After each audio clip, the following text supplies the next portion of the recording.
Do you ever feel like you're working so hard, but at the end of the month, your bank account is right back where it started? That feeling of living paycheck to paycheck is like being stuck on a treadmill you can't get off. No matter how fast you run, you're not moving forward. It's exhausting, it's stressful, and it can feel like a trap with no way out. But I want you to know, this cycle isn't a life sentence. It can be broken, and it starts with a few smart, intentional steps. Today, we're going to walk through exactly how to do that, so you can finally gain control of your finances and start building the future you deserve. So, why do so many of us get stuck in this loop in the first place? It's not always about not earning enough money. One of the biggest culprits is something called lifestyle inflation. You get a raise or a better paying job, and what happens? Your spending goes up right along with it, sometimes even faster. That new apartment, the fancier car, more takeout. Suddenly, your bigger paycheck disappears just as quickly as your old one did. Another common reason is simply not having a clear financial system. Money comes in, money goes out, and there's no real plan or direction. It just sort of happens. This often leads to relying on credit cards to bridge the gap between paychecks, which only digs the hole deeper. But awareness is the first step to freedom. The very first and most critical step to breaking the cycle is to know your numbers. You can't fix a problem you don't understand. For the next 30 days, I want you to track everything. Every single dollar that comes in, and every single dollar that goes out. Use a simple notebook, a spreadsheet, or a budgeting app. It doesn't matter what tool you use as long as you're consistent. This isn't about judging yourself or feeling guilty about that morning coffee. It's about gathering data. You'll start to see patterns and identify what I call money leaks. Those small, seemingly insignificant expenses that add up to a huge amount over time. That $5 daily coffee is over $1,500 a year. Those unused subscriptions? They're draining your account while you sleep. This simple act of tracking creates a powerful sense of awareness, and awareness is what gives you control. Once you know where your money is going, the next step is to build a small buffer between you and life's little emergencies. We're going to create a starter emergency fund. Your initial goal is small and achievable. Aim for $500 or $1,000. This isn't your full 3 to 6 month emergency fund yet. This is what I call the flat tire fund. It's the money that keeps a minor inconvenience from turning into a major financial crisis. When the car needs a surprise repair, or you have an unexpected medical bill, you won't have to immediately reach for a credit card and go into debt. This starter fund gives you breathing room. It's the first layer of financial security that helps you sleep better at night, knowing you have a small cushion to fall back on. Find ways to scrape this together, sell some things you don't need, pick up an extra shift, or cut back on a few wants for a month. Getting this fund in place is a game changer. With your numbers tracked and a starter emergency fund in place, it's time for step 3. Create a realistic budget. The word budget scares a lot of people, but it doesn't have to be complicated or restrictive. In fact, the simpler, the better. A budget is just a plan for your money. It's you telling your money where to go instead of wondering where it went. One of the easiest methods is the 50-30-20 rule. 50% of your after-tax income goes to needs. Things like housing, utilities, groceries, and transportation. 30% goes to wants, dining out, hobbies, entertainment, and a crucial 20% goes to savings and debt repayment. The key here is realistic. Your budget should be based on your actual spending habits that you tracked, not some perfect ideal. If you know you spend $200 a month on eating out, don't budget $50 and set yourself up for failure. Budget $150 and work your way down. A budget is a living document. You can and should adjust it as you go. Now let's talk about step 4, cutting expenses strategically. The goal here isn't to live on rice and beans and never have fun again. It's about being smart and intentional. Start by looking at your big 3 expenses: housing, transportation, and food. These are usually where you can find the biggest savings. Could you get a roommate? Can you downsize your car or use public transport more often? Can you plan your meals to reduce grocery bills and food waste? These big wins will have a much greater impact than cutting out a dozen tiny things. After that, look at the smaller stuff. Go through your bank statements and ruthlessly cancel any subscriptions you don't use regularly. Unsubscribe from marketing emails that tempt you to make impulse purchases. The goal is to cut costs without significantly hurting your quality of life. It's about spending money on what you truly value and cutting out the rest. Cutting expenses is powerful, but it's only one side of the equation. Step 5 is to focus on increasing your income. There's a limit to how much you can cut, but there's theoretically no limit to how much you can earn. Don't be afraid to explore your options. Can you ask for a raise at your current job? Prepare a list of your accomplishments and schedule a meeting with your boss. If that's not an option, could you pick up extra hours or take on more responsibilities? Beyond your main job, think about side hustles. What skills do you have that other people would pay for? Are you a great writer, designer, or organizer? Can you drive for a rideshare service, deliver food, or walk dogs in your spare time? Even an extra few $100s a month can make a massive difference. It can be the money that builds your emergency fund, pays off debt, and finally gets you ahead. Investing in new skills through online courses or certifications can also create leverage for higher-paying opportunities down the line. As your income starts to grow, we arrive at one of the most important steps of all. Avoid lifestyle inflation. This is where so many people stumble. You get a $5,000 raise, and you immediately start looking at apartments that cost $400 more per month. You get a bonus, and it's gone before it even hits your bank account. To truly break the cycle, you must learn to live below your means. When you get a raise or a new income stream, pretend it doesn't exist. The best strategy is to automatically direct that new money straight into your savings or toward your debt. Set up an automatic transfer for the day after payday.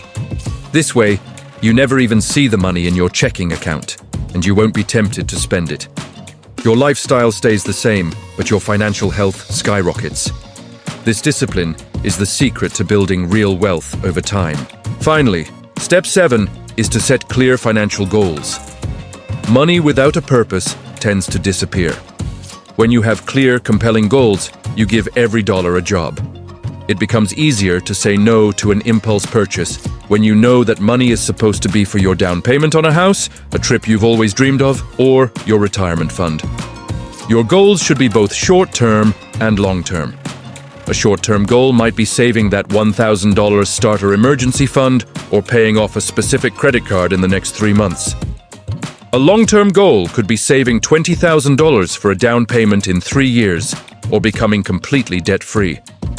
Write your goals down. Make them specific and give them a deadline.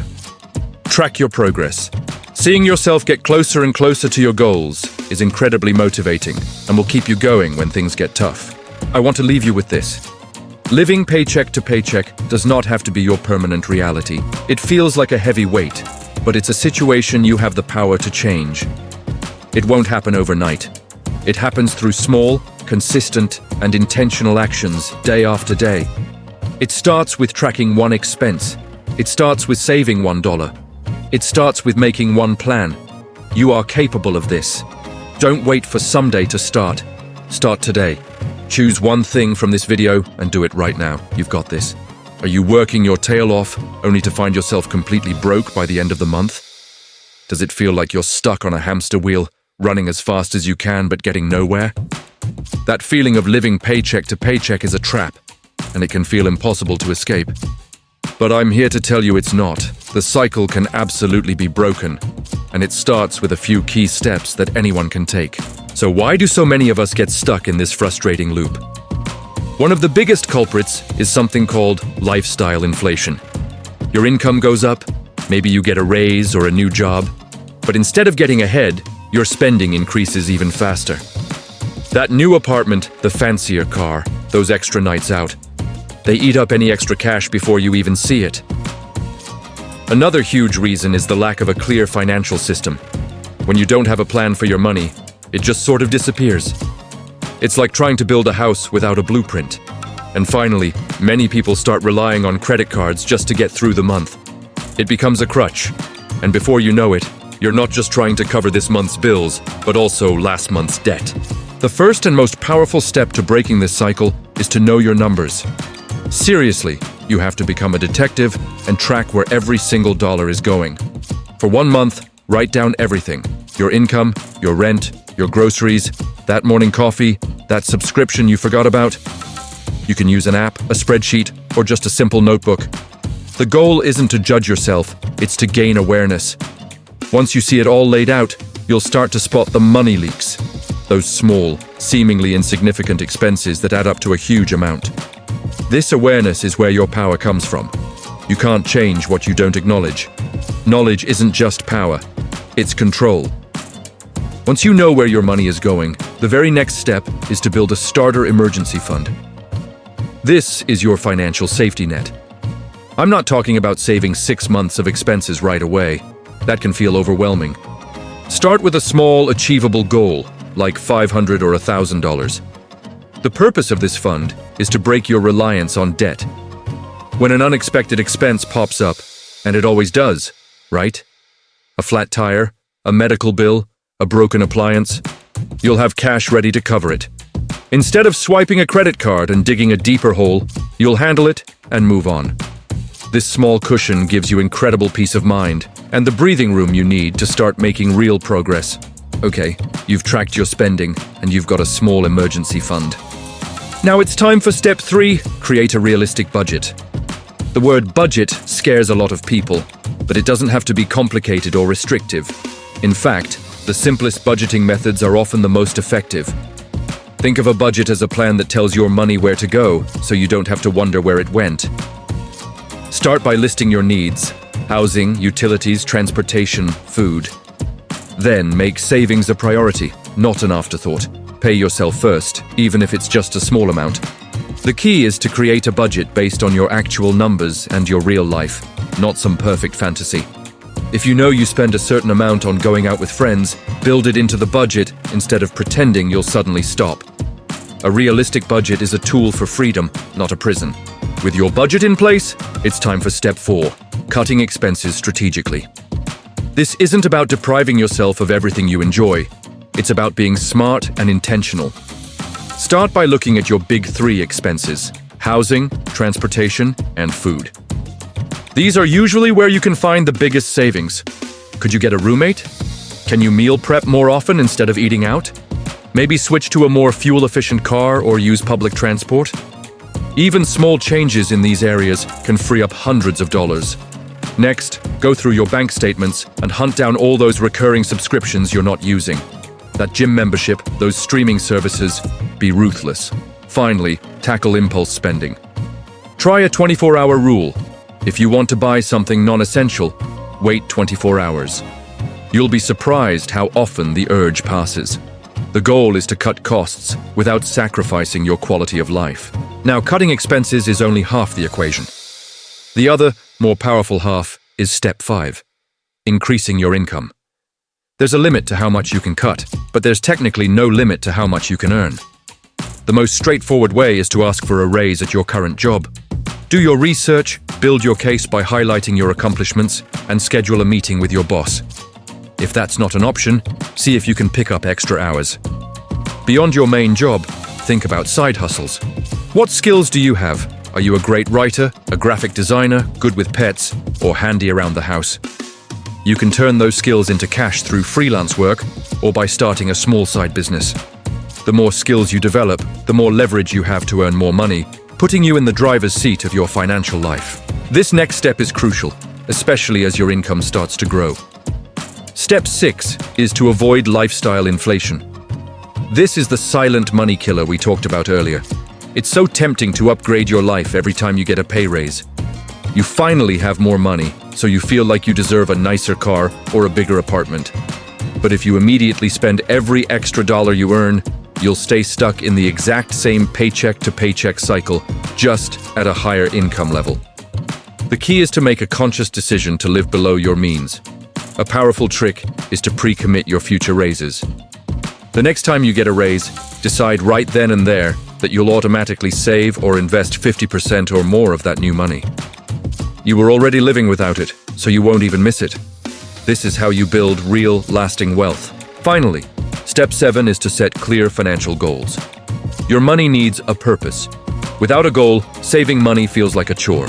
But when you're saving for something specific, it becomes exciting. Your goals give you the why behind your financial plan.